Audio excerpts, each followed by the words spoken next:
छत्तीसगढ़ी गाने देखने के लिए हमारे YouTube चैनल को सब्सक्राइब करें और नए अपडेट्स जानने के लिए बेल आइकन के बटन को क्लिक करें।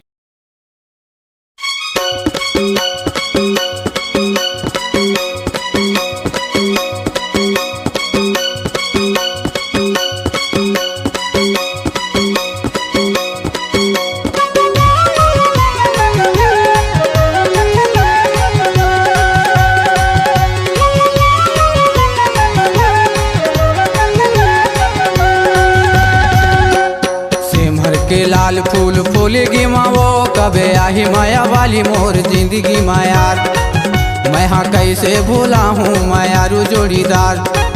तोरे हाथ के मुंदरी ला दे देगा, तोरे हाथ के मुंदरी ला दे देगा।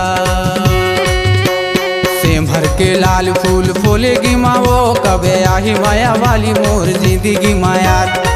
मैं हाँ कैसे भूला हूँ मायारू जोड़ीदार।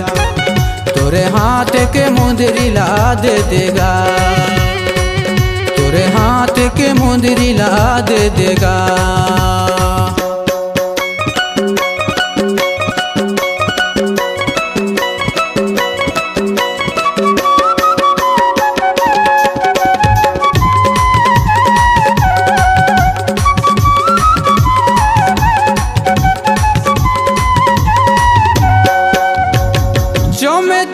चमके तुरकारी बदन मन मुरमो है और सुनत सिरैया अने पानी नहीं लागे और कछु नहीं भाई रे मायारू जोड़ीदार। सही मायारू जोड़ीदार। अच्छा सेमहर के लाल फूल फूलगी मावो कबे आही माया वाली मोर जिंदगी मायार।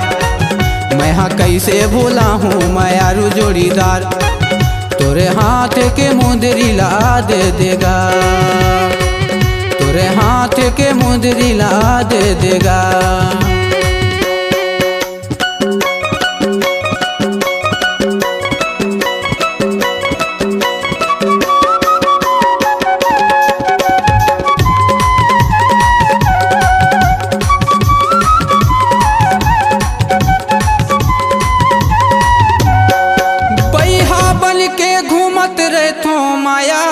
सुरतमा एक कजरेली टूरी सुनता आने गोरी आना गोरी तनला मेला ले मोरचे संगे मावो मायारू जोड़ीदार। ऐसे सेमहर के लाल फूल फूलगी मावो कबे आही माया वाली मोर जिंदगी मायार। मैं हाँ कैसे भूला हूँ मायारू जोड़ीदार। तोरे हाथ के मुंदरी ला दे देगा, तोरे हाथ के मुंदरी ला दे देगा।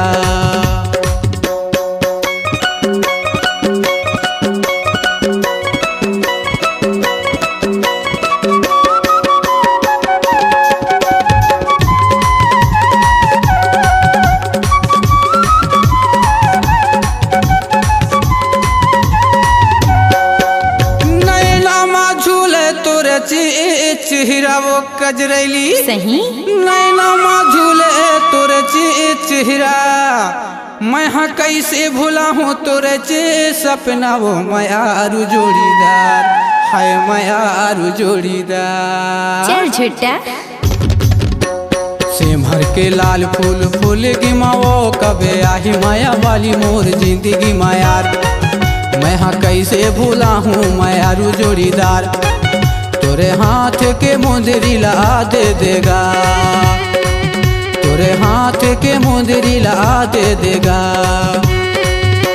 सेमहर के लाल फूल फूलगी मावो कबे आही माया वाली मोर जिंदगी माना।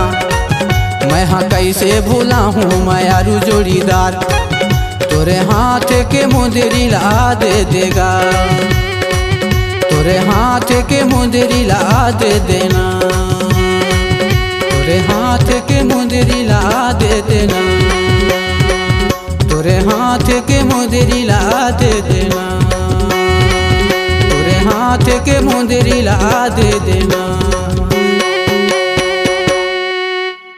आप सुन रहे हैं गायक गौदास मोंगरे, देहाती बाबू और गायिका प्रियंका नेताम के मधुर स्वर में MP3 एल्बम पथरेली टुरी। प्रोग्राम हेतु संपर्क करें छत्तीसगढ़ी सांस्कृतिक लोक कला मंच, मोंगरे के माया माँ के छाया, ग्राम पोस्ट मरवारी, तहसील शहपुरा, जिला डिंडौरी।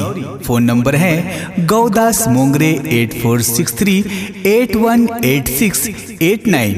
अध्यक्ष भाई नान्हे पट्टा 9981248078। विशेष सहयोग भाई सुनील पडवार 9111362091। संचालक शारद मोंगरे, मोंगरे के माया माँ के छाया। आपकी आवाज ही आपकी पहचान है। यदि आप अपनी आवाज को एक नया आयाम देना चाहते हैं तो चले आइए मल्टी ट्रैक डिजिटल रिकॉर्डिंग के लिए AVM audio video studio, Khamtarai, Raipur. Mobile number 9301523929 और 7869646201। यदि आप नए एवं पुराने गीत सुनना चाहते हैं तो avmgana.com में जाकर गाना फ्री डाउनलोड करें और YouTube चैनल में AVM गाना और के कैसेट्स को सब्सक्राइब करें।